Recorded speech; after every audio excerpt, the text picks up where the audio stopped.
La carie ou pourriture, c'est la désintégration de la matière ligneuse du bois due à l'action des champignons destructeurs de bois qui sont présents dans certains arbres durant leur croissance.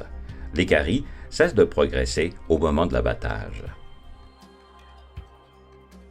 La carie affecte les propriétés physiques de la pièce. Lors de la classification du bois d'œuvre, il est très difficile de mesurer l'ampleur du dommage causé à la résistance de la pièce. Par exemple, cette pièce montre une toute petite tache de carie à sa surface. Cependant, à l'intérieur de la pièce se cache une plus grande quantité de cette pourriture. C'est la raison pour laquelle la pourriture est sévèrement limitée ou prohibée dans le bois de structure. Nous allons observer 3 types de carie: le piqué blanc, la carie alvéolaire, le bois altéré. Le piqué blanc est caractérisé par des petites cavités blanches ou brunes dans le bois causées par un champignon, le Fomes spini. Il s'agit d'un des premiers stades de la désintégration de la matière ligneuse, le bois. À ce degré d'évolution, remarquez que le bois est encore ferme, c'est-à-dire que le piqué blanc ne s'effrite pas facilement sous la pression du pouce et ne s'enlève pas facilement. On voit ici le piqué blanc sur une pièce d'épinette. Remarquez que les taches sont brunes. Avec le pin gris, les taches sont généralement blanches. En classification du bois de structure, on utilise la surface ou une fraction de la surface de la pièce pour mesurer le piqué blanc, mais en réalité, on tente d'évaluer le volume. On voit ici une pièce avec environ 1/3 du volume total en piqué blanc. La carie alvéolaire est semblable au piqué blanc, sauf que les cavités sont plus grosses, en plus grand nombre, et se rejoignent. C'est un stade de carie plus avancé que le piqué blanc, mais comme pour ce dernier, le bois est encore ferme. Comme on voit ici, la différence entre le piqué blanc et la carie alvéolaire n'est pas toujours facile à distinguer. Une pièce peut contenir à la fois du piqué blanc et de la carie alvéolaire. Pour classifier la carie alvéolaire du bois de structure, on peut faire référence à la surface qu'occupe la carie alvéolaire ou à une fraction de la largeur de la pièce de bois. Par exemple, sur cette pièce, la carie alvéolaire dépasse le 1/6 de la largeur de la pièce. On divise la pièce en 6 parties égales, on prend une de ces parties, ce qui représente le 1/6 de la largeur de la face large de la pièce en carie alvéolaire. Comme la carie alvéolaire est une carie plus avancée que le piqué blanc, il est normal que dans certaines qualités, on tolère moins de carie alvéolaire que de piqué blanc. Le bois altéré, c'est le stade le plus avancé de la carie.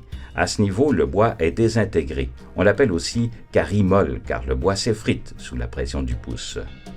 Dans le bois de structure, on utilise 3 façons de classer le bois altéré.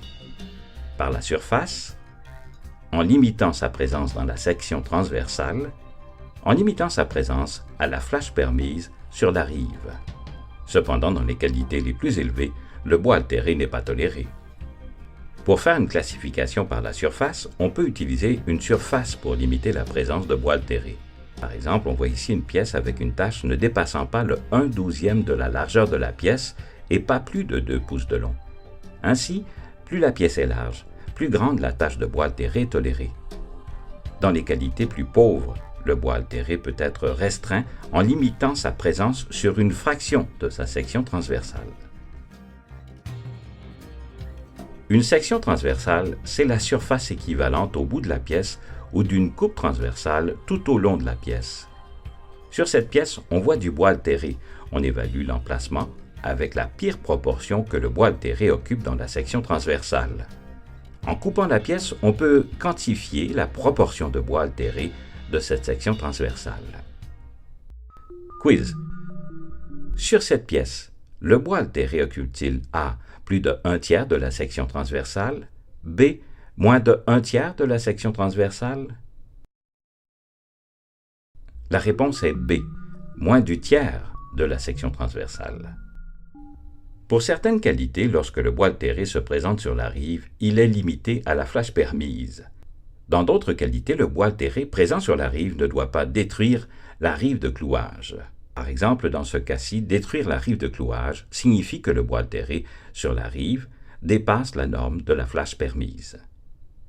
Ainsi, si la flâche permise ne doit pas dépasser la moitié de l'épaisseur, le bois altéré sur la rive est limité à la moitié de l'épaisseur également. Un autre quiz. Sur cette pièce, on voit du bois altéré. Est-ce qu'il A. dépasse ou B. ne dépasse pas la moitié de l'épaisseur?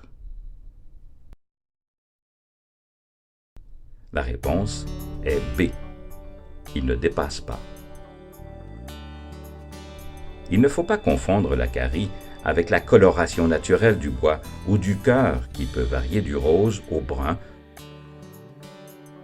ou la décoloration d'aubier dans les tons de bleu.